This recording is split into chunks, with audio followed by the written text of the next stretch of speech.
Look at the next one. Wallahi, I have not asked this question to myself. She said, why do I feel I am not good enough for Allah? Wow. Subhanallah. How do you answer if this is your daughter came to you? Subhanallah. The first thing I will say, Barakallahu feeki. What you are looking for is what Allah think of you. Right? The question says, I don't feel I'm good enough for Allah, meaning I have Allah in my life.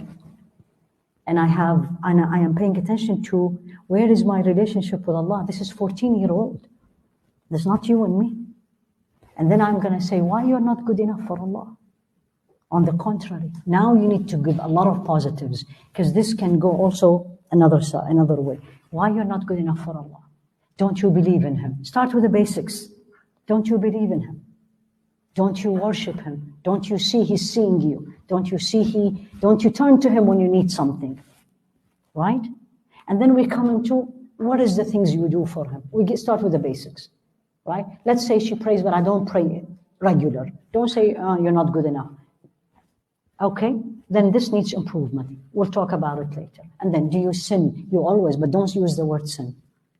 He said, what do you do that you think you're not good enough to Allah? Let her speak, but always encourage them, and always starts by saying, nobody will be good enough for Allah, not because we are sinner, but because what He gave us. Like when somebody is so generous to you, you say, whatever I will do is not enough for you as a human being. But this is very good heart, a human being. If I was her mother and she asked me this, I'll kiss her head to her toe. Because at 14, and Allah is the most important thing to me, and I'm thinking what He think of me, subhanallah.